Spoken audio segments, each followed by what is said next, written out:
Alhamdulillah wa salatu wa salamu ala rasulillah amma ba'd. Assalamu alaikum wa rahmatullahi wa barakatuhu. Brothers and sisters, welcome back to the MXP Muslim Experience podcast. Today, I got my brother, Muslim Bilal. Alhamdulillah, pleasure to be here, bro. Pleasure. Barakallah fi akhi. I know you're taking out a lot of time to be here right now on this podcast. I've been trying to get you on this specific topic since I think about a month and a half now. Yeah, probably about that, yeah. Alhamdulillah. The reason is because, as you guys know, the whole point of this podcast is that we bring Muslims who've got experience and expertise and insight with particular areas of life that you yourself might be able to relate to. You might be experiencing certain struggles that they have already made it out of. So we bring on people that are relevant, specific with regards to the topic and discussion at hand. So today, I want to talk about our brothers, even sisters, because recently I heard a lot of sisters have been acting a bit raggo. Brothers and sisters in the streets.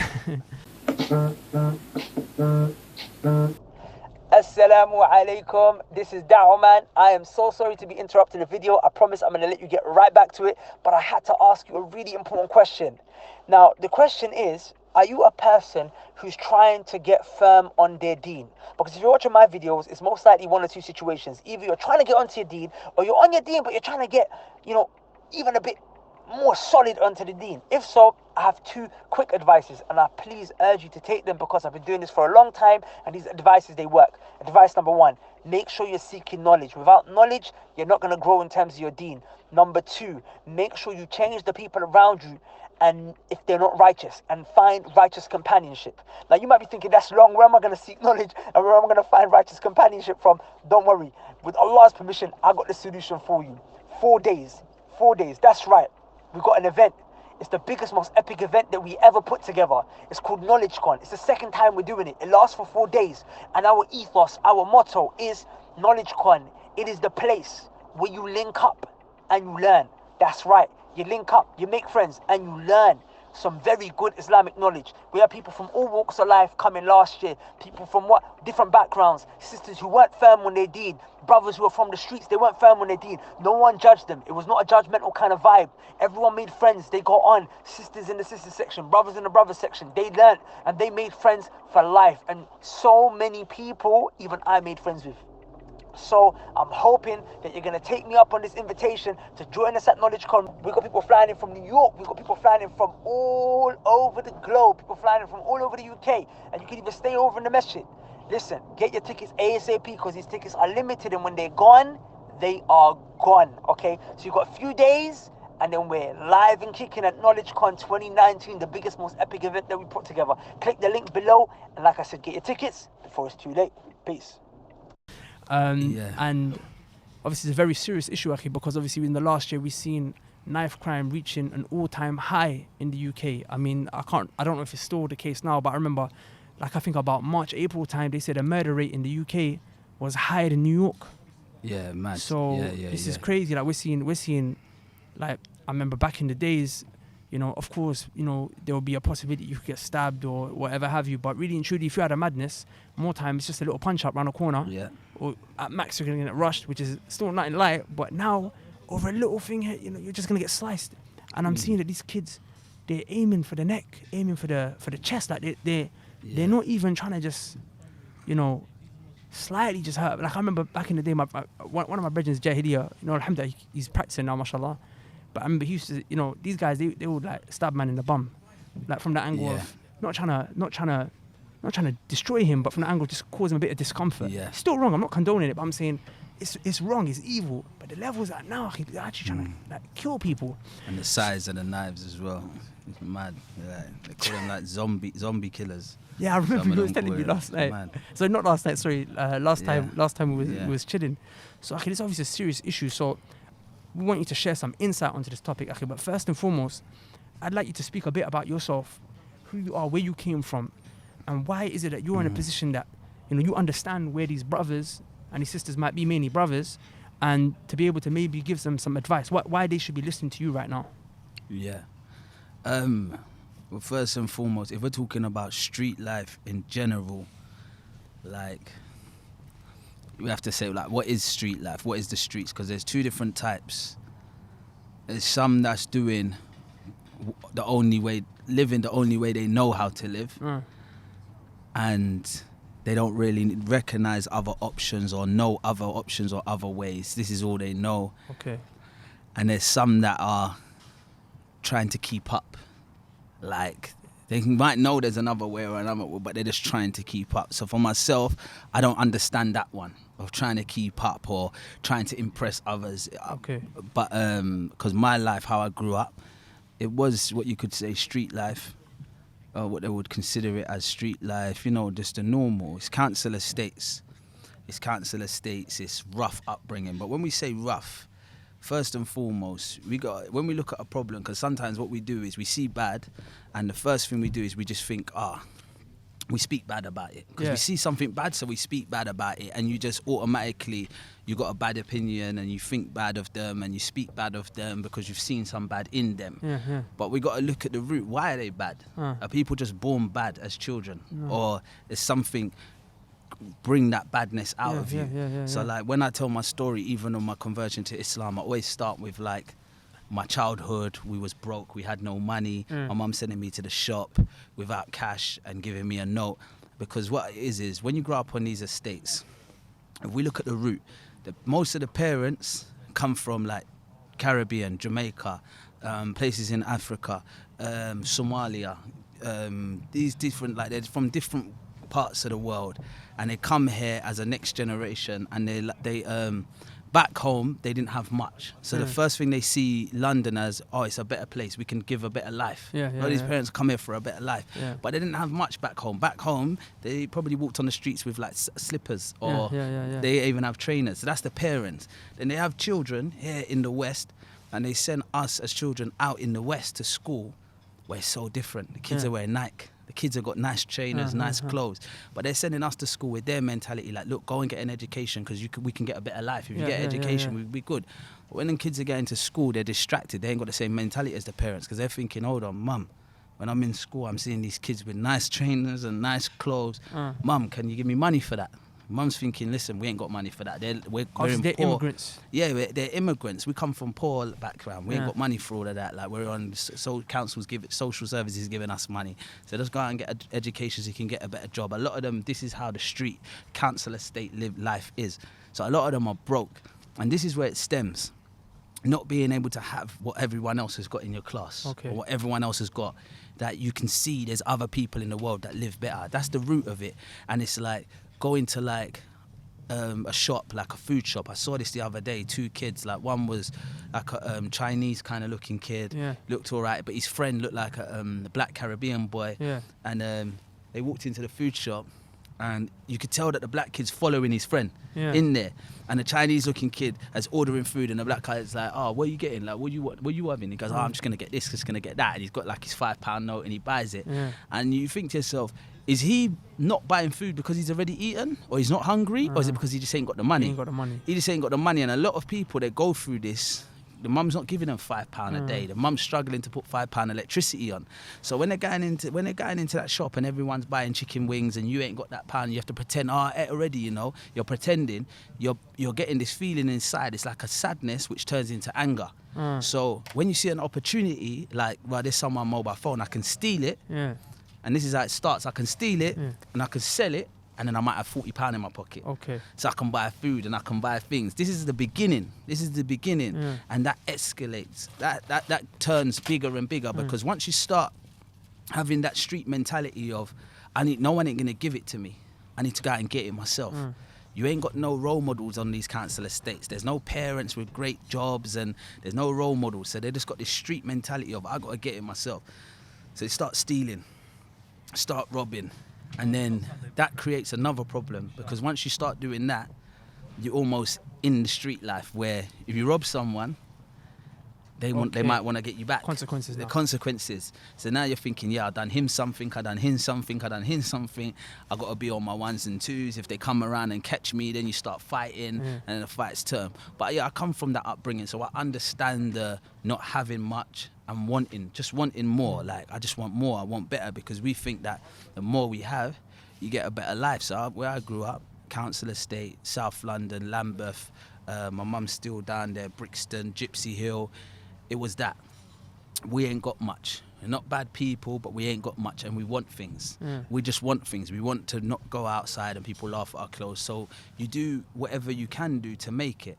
And you see the people in those areas who are making money are the drug dealers, are the ones doing fraud, are the ones doing robberies. So you look at them and say, rah, they're making money like that. Maybe I can make some money if I do these things. So you turn to criminal activities to make your money. And it's not because you just think it's cool, it's because you need money to live. You can't live without it, you feel like. And we're in a world where you're judged on your appearance. People laugh at you when you don't look good and stuff, so no one wants to be the laughing stock. So just doing criminal activities for survival. And then that just got worse the older we got, because the more crime you commit, I remember in my lifestyle, it was a lot of retaliation. We was never oppressors, I would say. We was never like people that would just go, and I was never someone who would just go, and I always had the heart where I'm not just going to go and attack someone for no reason. However, we didn't stand, we had zero tolerance. You say you talking about SMS? Yeah, like SMS, all of us, my lot, like my kind of group of people that I was around growing up, we were good-hearted in a sense where certain principles you had. We had principles. Yeah. There was a lot of principles. No one ain't just gonna go and bully someone. Yeah. If anything, they were we were more reactors. Like if you hear that someone's what he done that to thingy, nah man, he's a good person. Can we phone them and let them know they can't do that? And those kind of things used to happen. It was more like defenders, or we just got zero tolerance. Like if something happened to someone around us or one of us, the tolerance level was zero. Like we had the best defense, I would say. Like it was like Liverpool, like the best defense. Like any type of form of attack against anyone in my kind of circles, it was like an instant reaction. It was like quick defense. But we weren't bullies. Yeah. We weren't bullies. So that's how my upbringing was. And even when we started SMS, or we never started a gang. We weren't no gang. It was more like a group of friends with ideas. It's the same way how now when we come together with a business plan, we sit down and be like, wow, like there's a way we can make legit money, you know? Like thinking to buy like studio equipment. SMS was one of the first like major gangs. Yeah, but I wouldn't say we was a gang really. I wouldn't say we was a gang.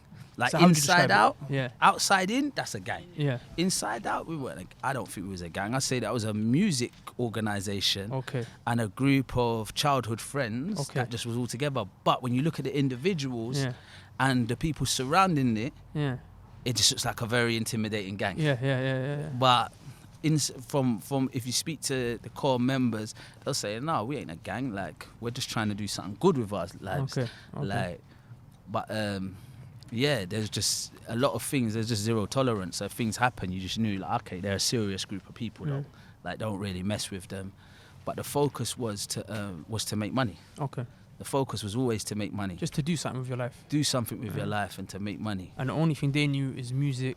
Music and I think it's also. I think it's important to touch on something that you mentioned earlier. Saying some people, this life they live in is because it's all that they know. And I think from the angle of empathy, those who don't come from a street background need to really understand this, because they can be very judgmental at times. Yeah. You coming from a normal middle class kind of family, you got family members, someone down the line who became successful as a doctor, someone down the line became successful as an engineer. You might have some friends, some cousins that grew up and they done something successful in terms of a white collar job with their life. But these guys, they don't know anyone around them except for drug dealers, except for fraudsters, except for people who made money off of robbing people, that, and taxing people, and that's literally all they know. They wake up around crack needles on the floor in their estates, broken glass windows. Your mum's not there to raise you because she's probably running a shift. Most of them are single parent, dad's not around. So the only one that's going to raise you is a local drug dealer. He's the only one you got to look up to. You know what I'm saying? So if you're in that situation, it's very hard. I'm not making an excuse for them. I'm from the angle of empathy. To see another direction. Exactly. It's hard to see, and I could tell you the evidence on that, because most of these people, I could tell you, as soon as they saw another route, they ran towards it. Okay. Like I remember when Elijah from PDC. Yeah. It's like there was a new idea because of a lot of our parents, and that was coming from we were very music orientated, so coming from sound system, like hiring venues and putting on like dances, like raves basically, but reggae music and stuff. It was sound system. And I remember when he, like in the early days, he hired a venue and said, I'm gonna put on a party for under 18s. Okay. Enough people come and you're selling tickets at £10 each. So that was like, wow, that's an idea. That's a legitimate money. Then loads of people started doing that because everyone, as soon as you see so another route, this movement.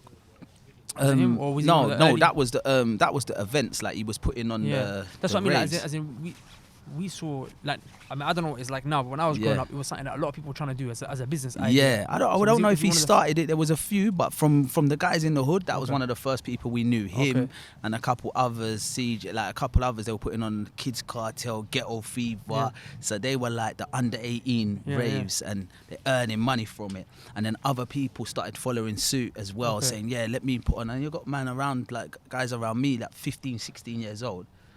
See that and go, they were selling drugs, and then when they see that, they go, right, let me get a venue and put that on, because that's a way to make legit money. So it's about opportunity. Once people see there's other ways, and then one man builds a studio and then everyone's like, right, he's making money off music. Like when we saw So Solid hit the charts and make music, enough people started doing music, because it's like, wow, that's a way out. There's another way. Like, no one don't want to go to prison. No one don't want to just be bad.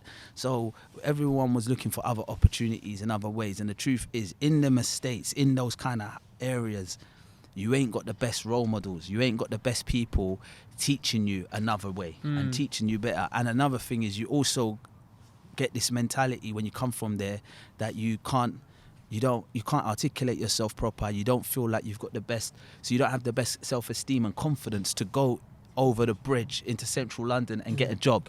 You feel a bit scared, and you feel like a lot of people come from street backgrounds. They go into a show in them environments because you automatically feel like, if I walk into Next or Zara and say, can I get a job? You think that they're just going to look at you, the security. You automatically feel defeated before you even go in. So you don't even attempt it.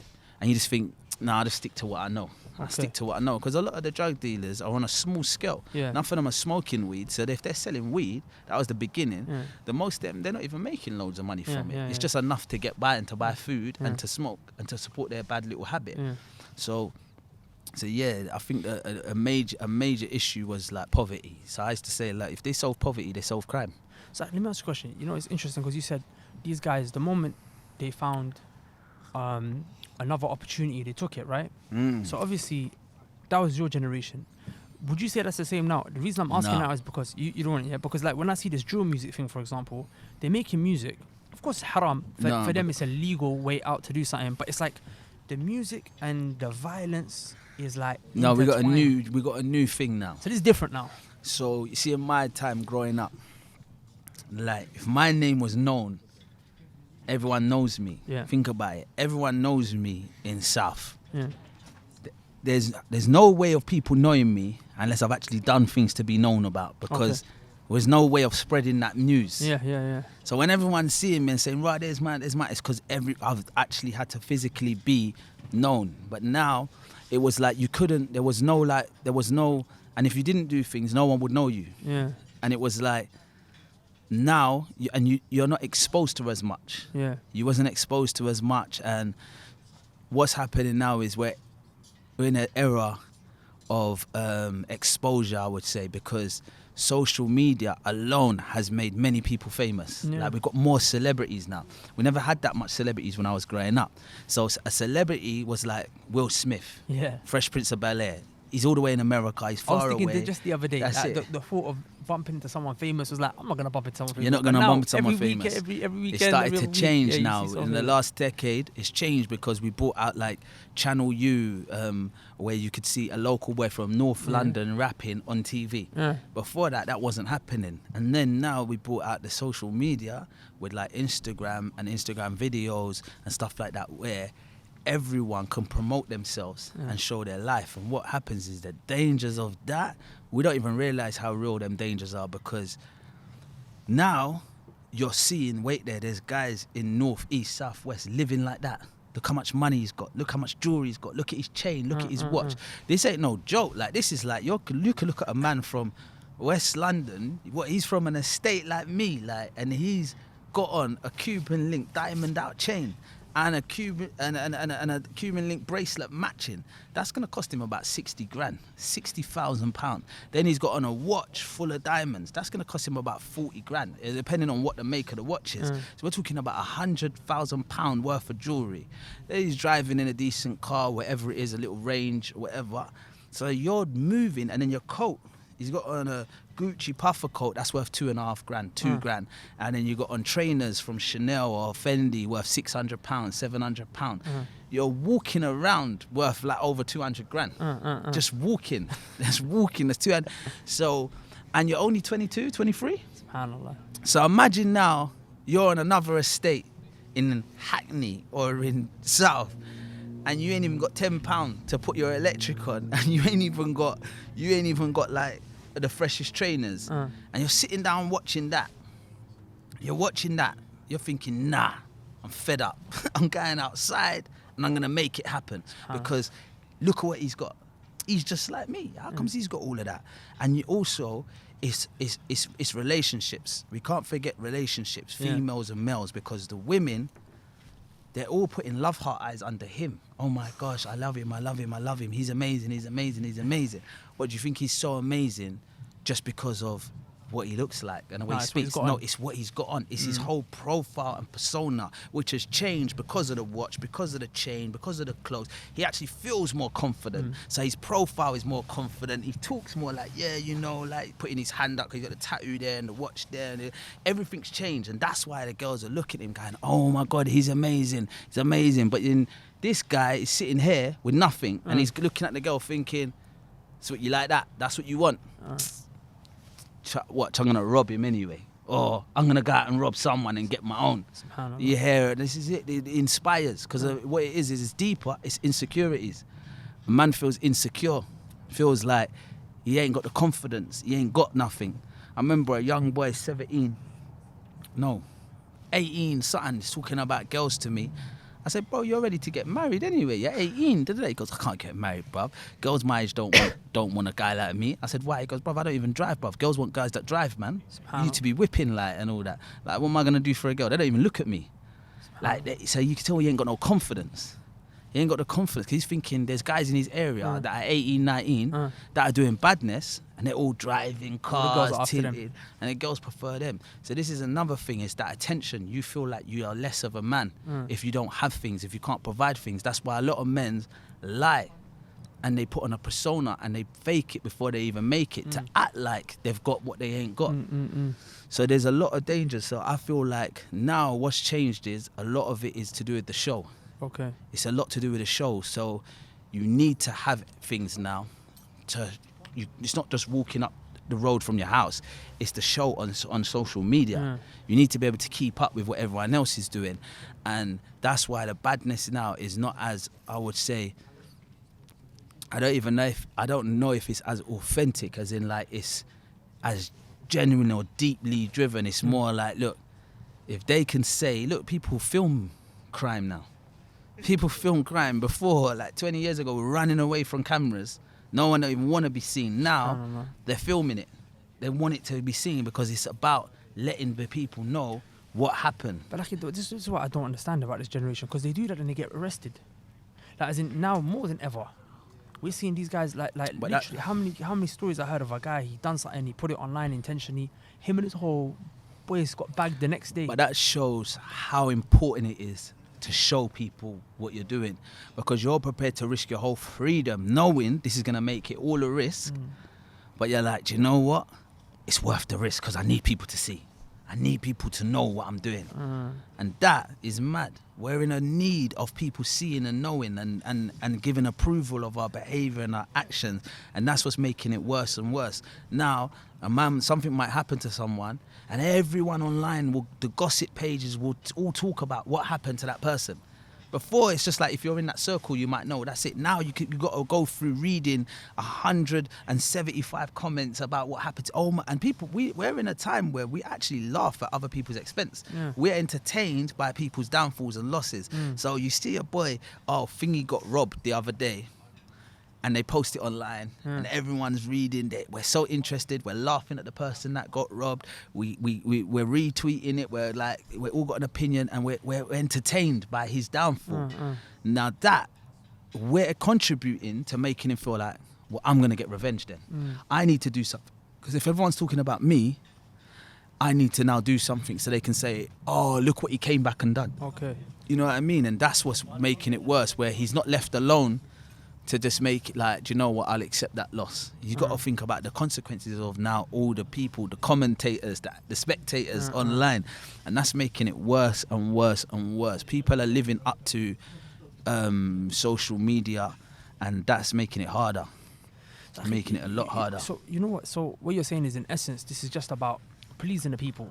It's just about, basically about fans, literally, just like any other vlogger or... Yeah, I think so. I think a big part of it. So So then the problem here is this, that obviously we live in a world that Allah subhanahu wa ta'ala has created, and it functions according to the laws that Allah subhanahu wa ta'ala set in place. So one of the principles in our sharia is al-jaza'u min jinsi al-amal, which basically means that a person will be rewarded just as they did. So now if you're out there robbing man to get famous, or robbing man so you can get some money, or you're gonna, rush a man or stab a man, all for the sake of a track or just to get back at someone, that 100% is going to happen to you. And with the streets, this principle that Allah set in place, this sunnah of Allah subhanahu wa ta'ala, is a way that Allah set in place. We've seen this play out in reality in the streets more than any other time. For me, if there was ever an example of you will be given what you do, is there. Because you rob someone, one day you're going to get robbed. Or you do this, you're going to go jail. We always say there's only two paths, jail or death. Yes. And now the jails are more full than they ever have been before. The graveyards are more full with young dead bodies than they ever have been before.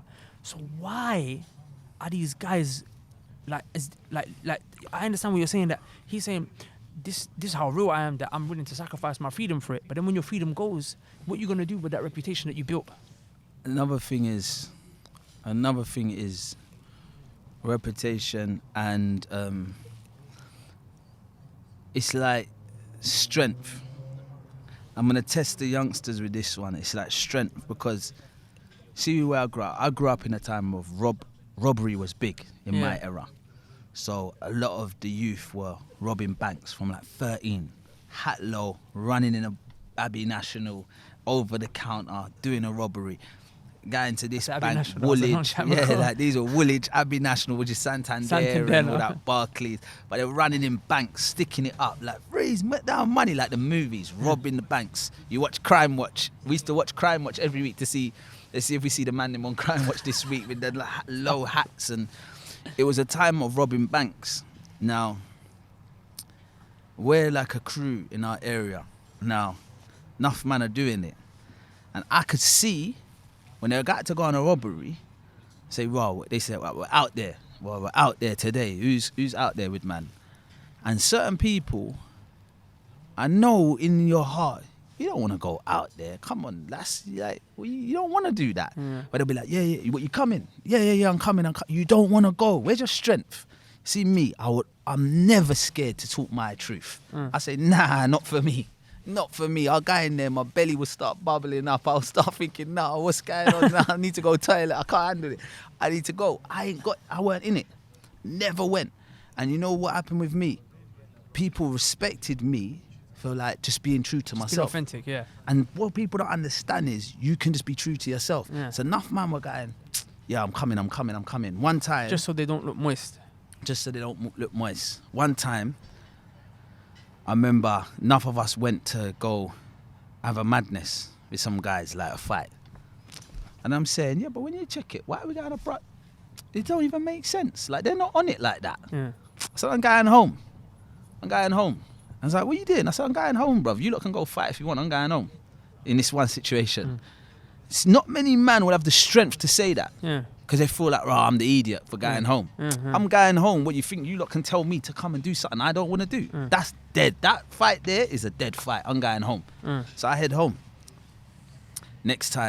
One man in West, done something, everyone jumped out the car. Hey, hold him.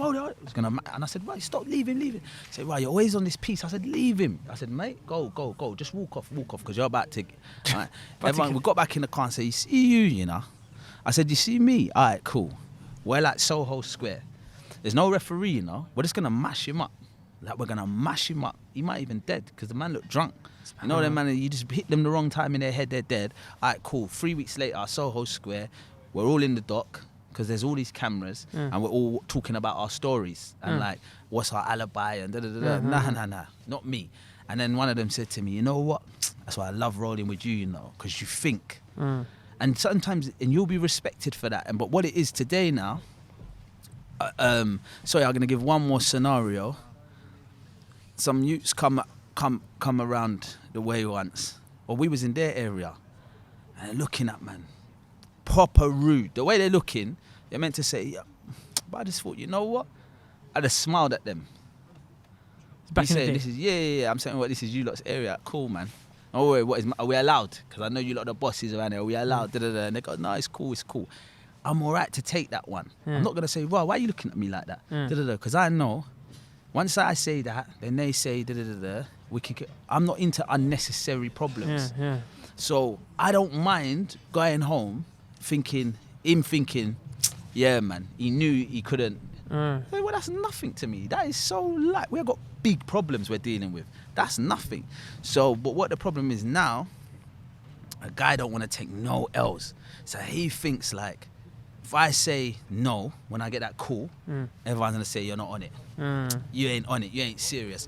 If I let that boy look at me in that way, I don't go, raw, why are you looking at me like that? I don't want to be the one to back down because he's going to try to say he bad me. Like, everyone's got too much pride. And you see this pride thing? It's mad.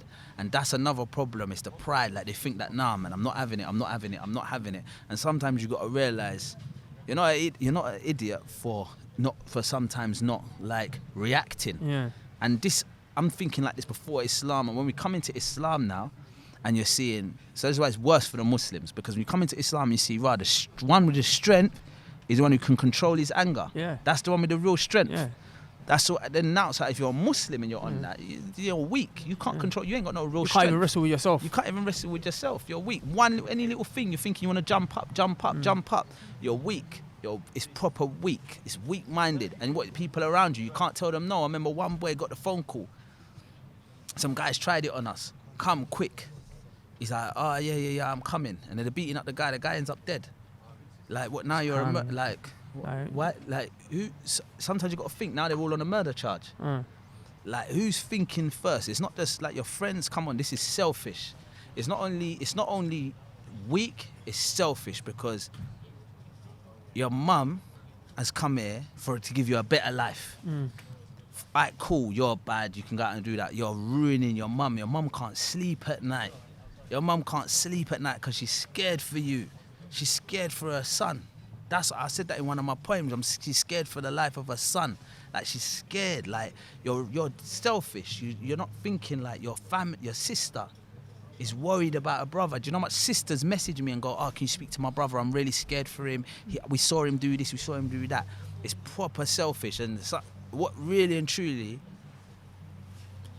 I think man has to man up a bit, because you see what you said about you will get what you ask for kind of thing.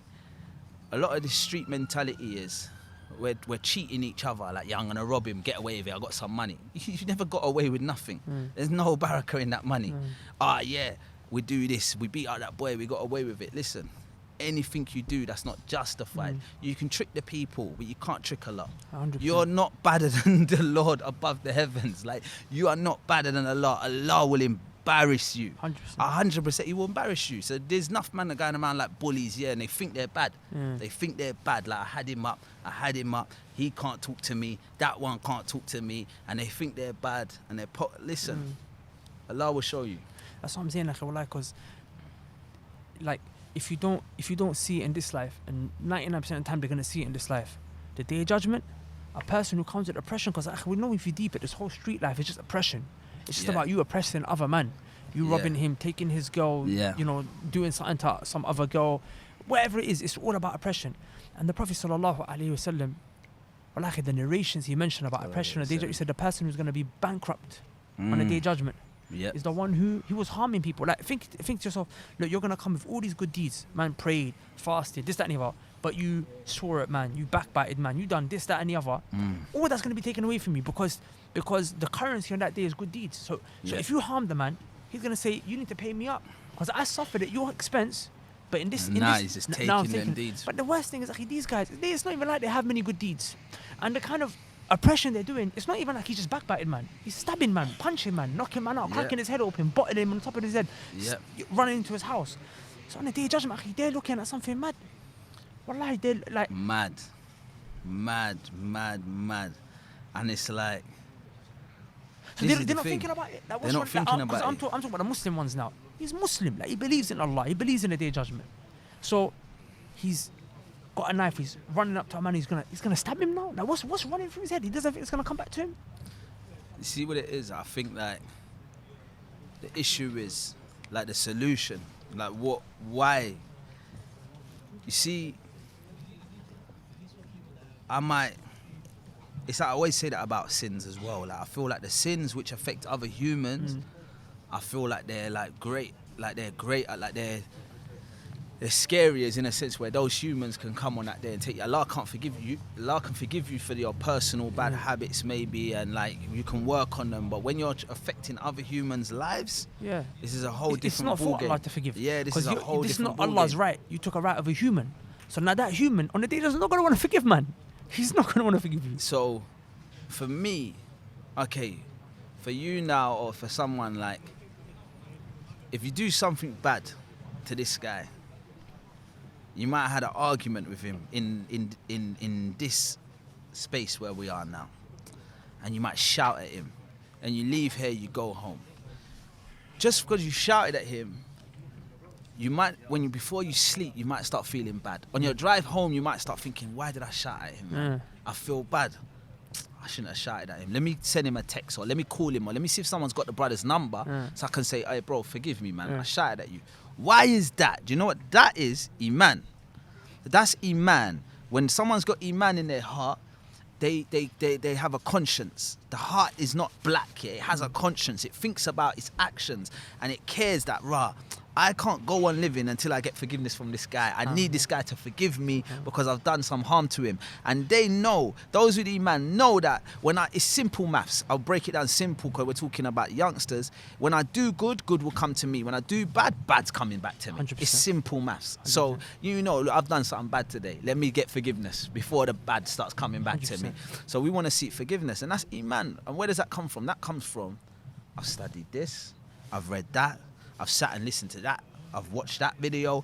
And from these studies and from these lectures and from these books we've gone through, it's put Iman in the heart that's made man know. Like when you've read those stories, you've gone, subhanAllah, man might have spent time with tears coming down their face, but they realise I am just a poor man. And who am I need to start? I can't be like this. So that's when the Iman comes and you start asking forgiveness. Now the problem is some of these youngsters, that Iman don't kick in. When they're doing something bad, the Iman don't kick in like, oh, but now that I've done this, now that I've stabbed someone, do you know, like, this is a big issue for me on Judgment Day? Do you know that on Judgment Day I'm going to be raised up and be accountable? There's going to be a day where you're going to have to account for everything you've done. You're going to have to stand. Them words there, when I think about it, a day will come where you will have to account for every single thing you've done. Wow, I'm thinking, they're not thinking, wait there, this is mad. I don't want to go and stand in front of my Lord with that on my back. I was stabbing people, I was robbing people. That, they think that day is far over the mountain, over the hills, round the corner. That day ain't coming for now. They don't even think, and that's Iman, a lack of Iman that don't make them think like that. So I feel like, I always say, like, the Iman is what we need to work on. The Iman, because that changes everything. The Iman changes everything. When a man's got Iman, even when his money is low, he doesn't think, because how can you be poor, you got no money, and think, you know what, if I rob someone or do this or do that, maybe my money come up. Allah is in control of everything. You're not gonna get no success from doing bad. even if it looks like it's successful, it's temporary success. And even if it looks like it's too successful in this life, then you better fear your next life, because maybe you're getting everything now, so your punishment can come after. So when the Allah said iman's that, there, actually, there's an ayah in Surah Al-An'am where Allah subhanahu wa ta'ala said, the people who they turned their back on the reminder, the verses of Allah subhanahu wa ta'ala said, فَفَتَحْنَا أَبْوَابَ كُلِّ شَيْءٍ, we open every door for success for them. So you'll see, man, he's selling drugs, he's robbing, man, but doors are opening for him. He's making money, he's got a music deal, girls around him, this, that, he's got a yard, he's got a little penthouse in Canary Wharf. And you think to yourself, right, this bread, like, where's his punishment? And then Allah says, suddenly, when he's lost in that success, Allah says, we grab him baghtatan, in a way where he doesn't imagine. It's out of nowhere, it comes, Allah just grabs him. Allah says, at that point, there's going to be no one to help him. He's going to be left screaming. This person's going to be left screaming like an animal, just suffering pain because he didn't expect it. That could happen at the time when the angel of death comes to take your soul. When Allah subhanahu wa ta'ala said, when the person, the oppressive soul, the evil soul, the angel, they come rip man's sword, slap him man in the face. Rush him man, punch him man. The angel of death, when he comes, he's striking man in the face, slapping him on the back, taking your soul, like saying, come out to the punishment of Allah. Come out to the punishment of Allah. And wallahi, it's, coming back to this issue that you mentioned of like doing wrong to others. Wallahi, shirk is the greatest sin. And that's a violation of Allah's rights, which is to worship someone besides Allah. But like what's one of the greatest forms of oppression to a person? Is murder, right? Of course. To actually take man's life fully. That's why shirk is the worst sin, and the second worst sin is murder. Shirk is taken away from Allah's rights. Is basically violating Allah's rights, but murder is oppressing a human's rights. And look, the way Allah spoke about murder, he didn't even speak about his own violation in that way, but the violation of a believer. He said, "Man qatala mu'minan muta'ammidan fajaza'uhu jahannam." The person who murders a believer intentionally, his punishment is the hellfire. غضب الله عليه, Allah is angry with him. وَلَعَنَهُ, Allah subhanahu wa ta'ala curses him. He's going to be in there خالدا فيها for eternity. Okay? Was it Allah said, "Man qatala mu'minan muta'ammidan fajaza'uhu jahannam." Allah's cursing him, Allah's angry with him, he's there for eternity. And then Allah said, وَعَدَّ لَهُ عَذَابًا عَظِيمًا, and then Allah's prepared for him a painful, tormenting punishment. So look at that. Hellfire, eternity, curse, anger. And then on top of that, Allah ended by saying, there's a painful punishment on top of that still. It's like 5 things. Ibn Abbas radiallahu anhuma, the Prophet's cousin, he said, nothing did Allah describe in this way, taking the soul of a human. So I'm saying, you might not have killed man, but you might have stabbed him, rushed him. Eventually, the worst case that could be is murder, stealing him. This is all the category of the people's rights. It's because Allah subhanahu wa ta'ala, He's merciful. He might forgive you for what you've done towards His direction. But the people are not going to forgive you. You see what I'm saying? You're this little miskeen, little you that you robbed, and you think, oh, this guy's a waste man anyway, let me just take whatever he's got. True, he's a waste man in this life, maybe, but He will not let it go. Wallahi, Allah 10 times will forgive you. But this guy, if he's given a chance, He's not going to forgive you. Not at all. Not in any way, shape, or form. And you know what, like the truth is, it's sad. When you think about that, it's proper sad. And I feel it I'm sad for like the young street brothers, because the truth is, I got a soft spot. Like it's not like I'm talking down to them point. It's like I got this love for all the young brothers I see. If I go past the area and I see 100%. Those street kids, it's like I just love them. 100%. I get them. Like these little street brothers, I know it's not easy. I love them, bro. And it's like, they just don't know. They don't understand. 100%. It's that misguidance that like, they just don't know. 100%. And you know what's deep? The truth is, inside all of them, I challenge them. No one is made out of steel. Like everyone's got a heart. There's a sadness inside. 100%. There's a deep sadness inside them where the truth is, they just want a happy life. They just want a happy life. And you know what it is? They don't know how to find that happy life. And the thing is, they feel like, a lot of them are in fear. They feel like, look, I just want to live my life, but these guys are on me. They're trying to come and get me. If I don't kill them, I'm going to get killed. They're going to come for me. They're going to try to stab me up. So I need to try. If I catch them, a lot of them, it's like, it's on sight. So I'm carrying this because it's on sight and it's fair. Some of it's 100%. Fair. Like, some people don't even want to do nothing. They get drawn out. Yeah, they get drawn out. They don't even want to do something. But this guy is so... They're worried that he's got a problem so much that he's not going to have mercy. So why should I have mercy? He's going to do it to me. And you know what this is? This is communication. Because some of the people we used to be in serious on-site problems with, shootouts. It was mad. I became friends with them later on in life. And I realised, you're just the same as me. We're all the same. We're all just good people. Why was it that we was going to actually kill each other at one stage in our lives? Like, we're all just good people. We all just come from struggling mums, and that we're all in the same boat. But everyone has that same fear, like, right, if I don't get them, they're going to get me, and we got to get them before they get us, and da-da-da-da. And it's sad because everyone just wants a good life, and they're just going the wrong way about it. So it's like, I just wish they could have that inner strength to stand up and to say, right, you know what? There's no shame in it. There's no shame in saying, well, I'm not even on that. You know, exactly. This brings me to a point that I remembered earlier when you were talking about, when you were mentioning this point about a man should just be able to have the strength to say, listen, back off. And it just reinforced it in my mind right now, so I'm going to mention it because you said, at the end of the day, these guys are just trying to be happy, but they're just in these situations because man's going to do this to you if you don't, retaliate or defend yourself. It reminded me of a hadith of the Prophet sallallahu alaihi wasallam. He said, "Min husn al-Islam al-mar'i, min husn al-Islam al-mar'i tarkuhu ma la ya'ni." From the perfection of a person's religion is to leave off. From perfection of a person's Islam is to leave off that which doesn't concern him. What doesn't concern you, leave it off. Why am I mentioning this? Because Shaykh Abdul Muhsin Abbad, a scholar in Medina, he wrote an explanation of this hadith. He said this hadith is a solution to happiness and peace of heart. Peace of heart, just no depression, no stress. This is the hadith that solves stress. He said, leave stuff that don't concern you. More time when people get into madness, not every time, I know there's exceptional circumstances, but it's because they stuck their nose into things that didn't concern them. Yeah. Like you were saying, for example, Yes. look, there's a madness, this guy done this, let's run up on him. Let's do this, let's do that. Getting involved in things that are not your business. It might even just start as something little as, for example, like you said, a guy's talking trash online, or a guy's getting exposed online, and then people just start, laughing, joking, and my man hears, oh, my man was mocking you the other day, What, Yeah. my man? Let me run up and let me Can't do let it something to go. him. But where did it start from? He was just, brother, it had nothing to do with you. That video was going viral, it had nothing to do. They were talking about my man, it was nothing to do with you.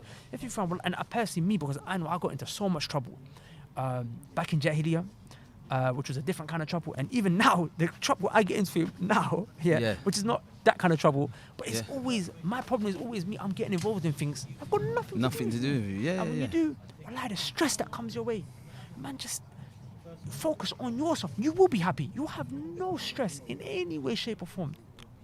You'll be much happier. Much happier. I made certain leaps in my life where I said, right, I'm not on this no more. I'm doing that after my conversion. Because we were still on minor badness after converting to Islam.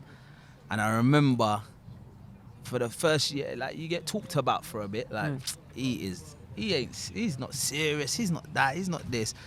But you see a few years later, same people will come back around and they'll be like, oh, bro, that was really good what you're doing, Yeah, 100% like, they how will. can I get into that? Bro, the truth Because is, they want it. the truth is, the clever man is the man who can learn from other people's mistakes and doesn't have to go through it. 100%. And I challenge man again and say, right, look at anyone, the older ones who are in jail or coming out, they all phone me. They don't want to go back. 100%. And they're all phoning me like that out of jail saying, rah, I want to do something legit. Like, can I get involved? Can you help me write a book? Can you help me do this? Can you help me do that? So I know these youngsters are doing this now. If they live to see older age, a stage is going to come where they're going to want to turn back time and want to change. If you know that's what's going to come of you, you just got to jump ahead of it from now. 100%. You just got to jump ahead of it from now. Like, but it's true what you're saying. It's that fear.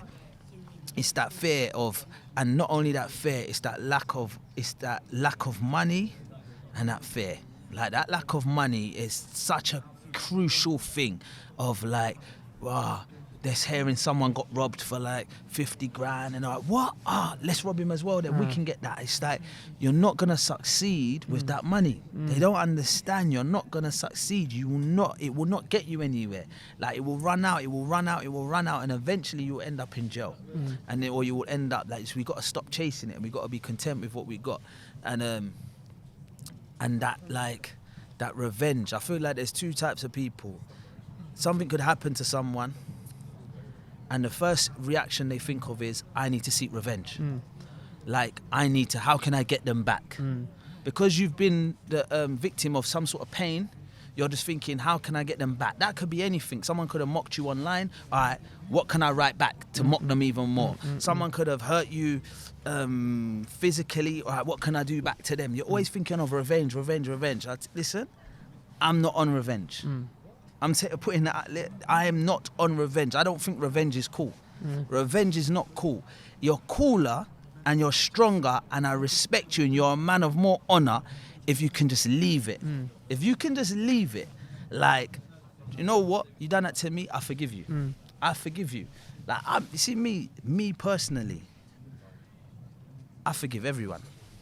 There's no one. No, listen, I say this on camera, live. No matter what harm anyone has done to me in this dunya over the years, any problems, any little small I forgive everybody. I don't need no revenge. I'm good, like, because, and it's like, another thing is, it's like, you knowing that there is Allah above the heavens and the earth, and if we want Allah, I want Allah to forgive me and to have mercy on me and be soft on me. So how can I not forgive the people and be soft on the people and have mercy on the people? So I'm not like in this, they tried to do that, watch what we're gonna do back. I forgive, I'm easy. Ask me like, I'm sorry. Yep, some people, they get into problems. The guy would say, he apologizes or say sorry. No, we're not having that. Like, they're too bad, they're too hard. It's not cool. And you know, the funniest thing is, wallahi, I'm so happy you said that, and I pray Allah gives you Jannah for that. I mean, it reminds me of a hadith of the Prophet sallallahu alaihi wasallam, when the Prophet was with the companions, and he said, you see this man right here, a man who's going to come through, he's going to be a man from the people of Jannah. And there was a companion called Abdullah ibn Amr radiallahu anhuma. And he was a companion who was very concerned with worship. Like, this man was, he was such a worshipper that even when he got married, his wife went and complained to his dad, because he's like, he's not even touched me. Like, we've been married for a couple of days now. He just, all day he fasts, all night he just stands up and prays. So I'm saying, like, this he used to finish, the Prophet would have to tell him, calm down, you're worshipping too much. So obviously in his mind, because he was eager for paradise, when he thinking, heard, why is he? He's like, why is this man? What's he done to get Jannah? You know what I'm saying? So he said, let me go to this man, pretend to be a traveler, because if you're a traveler, a man will take you in and give you your rights as a traveler, take care of you, because them days you didn't have hotels. The only thing you had was the mercy of the people if you come as a traveler. So he come knocking his door. He said, look, basically, can I just stay with you for a few days? So the man took him in, and he was observing him 1 day, 2 days, 3 days, and he said, this guy's not doing anything special. He's not coming with some crazy Quran reading, some crazy Qiyamul Layl or charity or whatever have you. So then on the third day, he's thinking, what is this man doing? So he goes up to him and he says to him, listen, you know, I mean, the Prophet sallallahu alaihi wasallam basically said, you know, you're a man of Jannah. Why? Like, what do you do that's so, like, you know, worthy of paradise? Yeah. And he thought about it, because he didn't really think he was doing anything too much. And he said, I don't know anything that I do except that every night before I go to sleep, I forgive every and any single person that might have wronged me. Because of that, just because of the concept of forgiveness, he's got Jannah. And anything that you're running after, what you're running after, clothes, paradise. You're running after women, paradise. You're running after what? Parties. You know, you got rivers of drink. You know, man's going to be drinking from rivers of wine. And the reality of the matter is that is for the people who didn't indulge in it in this life. You see what I'm saying? And just by earning forgiveness, you can have it there. It reminds me of a verse in the Quran where Allah subhanahu wa ta'ala said, وَيَوْمَ يُعْرَضُ الَّذِينَ كَفَرُوا عَلَى النَّارِ. The day that the disbelievers will be presented. They'll be presented to the hellfire. The hellfire is there and they'll be presented to it. And Allah said, اذهبتم طيباتكم في حياتكم الدنيا واستمتعتم بها. That all of the good things that you had, they've left. The good things in paradise, the women that Allah had prepared for you, you know, the parties and the food and the mansions and the yards and all that ecstasy that you had there, that's all gone. Why? Because you tried to indulge in these things in this life. Because in this life, you try to go out. That's why the Prophet sallallahu alaihi wasallam, that's why Ibn al-Qayyim rahimahullah ta'ala, he mentioned a person who drinks alcohol in this life, he won't have it in the next. And a person, because everyone in Jannah drinks alcohol. So, you know, everyone in Jannah is drinking wine, and you know what I'm saying? A person who's you know, eating out of vessels of gold and silver in this life, he won't have it in the next life. Why? Because the people in the next life, they have that kind of, you know, that kind of life. Do you see what I'm saying? So just by you leaving off these things, you know what I'm saying? Not getting involved in people's business, forgiving, you can have that. All that you wanted here, you'll have it there anyway. You see what I'm saying? Had the Prophet ﷺ mentioned, a man will be dipped into hellfire for 1 second. And this man lived a life of happiness and luxury and everything. For 1 second, he'd be dipped in the hellfire. He'll be asked, "Have you ever seen any good? Do you ever know good? Have you ever had any good?" He will say, "I don't know no good." That 1 second of hellfire takes it all away. And then another man who lived a life of poverty and pain and difficulty, 1 second he'll be dipped into paradise, taken up. He said, "Bruv, do you ever know any hardship?" He said, "Bruv," he goes, "I don't know no hardship." He just wants to go back there. That 1 second in paradise takes all the pain away. Yes. But if man could just be patient, you see what I'm saying? Patience. But it's hard, man. It's hard, and they're influenced by. It's just a whole world. It's a whole world, and like I was saying, without that iman, these thoughts ain't gonna come into their mind. These thoughts are never gonna come in their mind. So it's like we gotta kind of like figure out a way. It's like I said, we're not attacking no one who's on any street life or nothing. It's more like it's coming from a place of understanding and just saying, right, we got to figure out a way to install that little iman in them, in their heart, so that they make the right decisions. Because they need to make the right decisions. 'Cause I can say from evidence, like from life, like when you make those right decisions and you do right by Allah. Anytime in my life, I've been on a journey. Anytime I've made the right decisions and I said, Raj, you know what, that was a good, and I've done right by Allah. I might not have seen the result straight away, but patience. And then it just like the patience, then it comes. And I can say now it puts you in a much better position. Allah definitely gives you better. And when I made them bad decisions, because I've made so many bad decisions, I think to myself, I'm stressed because I should know better. And it's like, I know I shouldn't have made that decision. I know I shouldn't have made that decision. And you know what it's like I do? It's like I just sit and wait for the calamity to come. I just made a bad decision. That's it. Allah's just going to, that's it. My punishment's coming. I might go outside tomorrow and my car's gone. Something's happened. Something's going to happen. That's the way it works. And it's like, this is what they got to understand, that you make those bad decisions, badness is going to come back to you. When you make the good decisions, Allah will bless you. And now, my life now, I'm telling, like, you make some certain good decisions and you step away from certain things, Allah just blesses you differently and you will never regret it. 100%. Never regret it. Never, ever, ever. There'll be no looking back. And the thing is, you'll have all those people from the streets that you thought was praising you and rating you for the street life, then looking at you saying, "Rah, no, you realise they rate you even more for this, yeah. They rate you even more. 100%. No one ain't rating badness. 100%. We're too like, no one ain't rating that. 100%. Really. No 100%. one. You should be ashamed of it. 100%. Ashamed of it. Anyone who's doing badness should really be ashamed of themselves. 100%. No one ain't respecting it, no one ain't rating it, and no one ain't giving it no props. It's more of an embarrassment. 100%. You know, I realize, just before we conclude, inshallah, is something interesting that you just said. I was speaking to the brothers about it the other day. You were saying, when you change your life, those same guys on the street that you wanted to rate you doing madness on road are now going to rate you on the deen. And I realized, I can't remember who it was. I was saying it to one of the brothers the other day. I was saying, remember in Jahiliyyah, you just wanted respect and reputation from status, people, yeah. and status, and you just wanted like to have connections and links with the baddest guy and so on and so forth. And I was like, subhanAllah, recently I've been looking at my phone and I'm like, you know, on my WhatsApp and the people that I'm right now, I know more gangsters than I ever did in my entire life. And they have a real like love and respect. It's a different love and respect. Do you understand? And it's like, subhanAllah, it's like, and it can be happening in any area.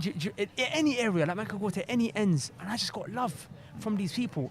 The same people who I would be searching for it. They would have never given it to me. Not that I'm saying I wanted it. It was just a reflection that I thought to myself, like, subhanAllah, way back in the days you wanted something, and Allah will still give it to you in good. Do you see what I'm saying? Like you'll get love from every angle, every direction.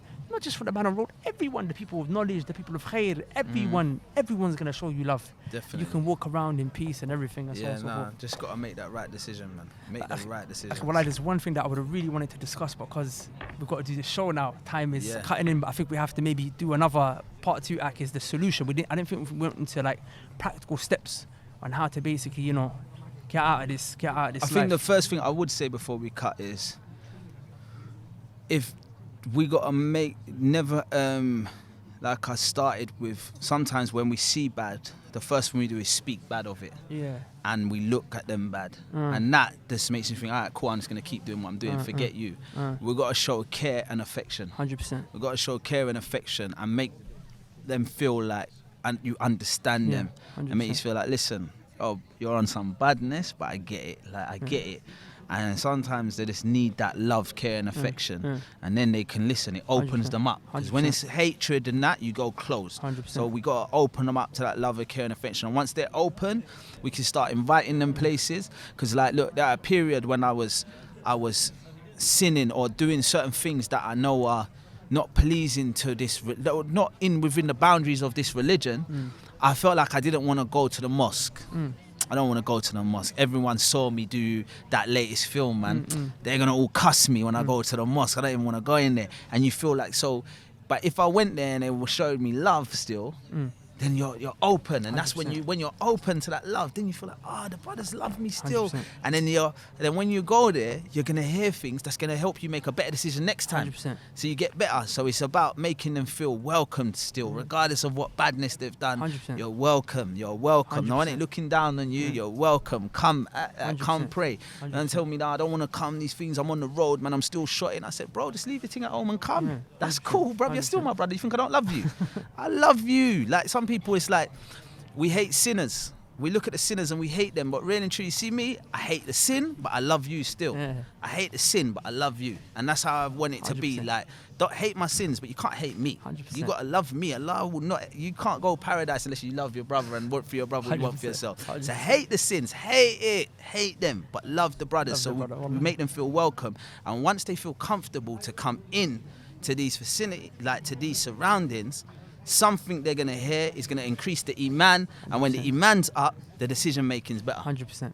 That's it. I feel like as a small Wallahi, that's I thing. think that's even though it's small, but it's very powerful, man, because Yeah. we've seen the effects of that with the projects that we've been running over the last year. Umrah with the man, the Matic and the Yeah, Masjid, exactly. creating them environments, and that's the only reason, with the permission of Allah subhanahu wa ta'ala, we've seen so many of these guys Yeah. been coming and whatever have you. But Akhi, I think this is a thing that we need to maybe go into a bit more detail. I know you're a Yeah, busy man. We're gonna have yeah. to try and maybe Inshallah. get hold of you, yeah. inshallah ta'ala, and go into this issue a little bit more, Akhi. But like I said, Akhi, I really appreciate you Nah, it's a coming in pleasure. last minute, Akhi, man. Like, Pleasure, Jazakallah khair. I feel pleasure. like it's been a lot of insight. Hopefully, you really benefit, Alhamdulillah, man. alhamdulillah, Jazakallah alhamdulillah. khair. Love, bro. Love, alhamdulillah. سبحانك اللهم وبحمدك أشهد أن لا إله إلا أنت أستغفرك وأتوب إليك. السلام عليكم.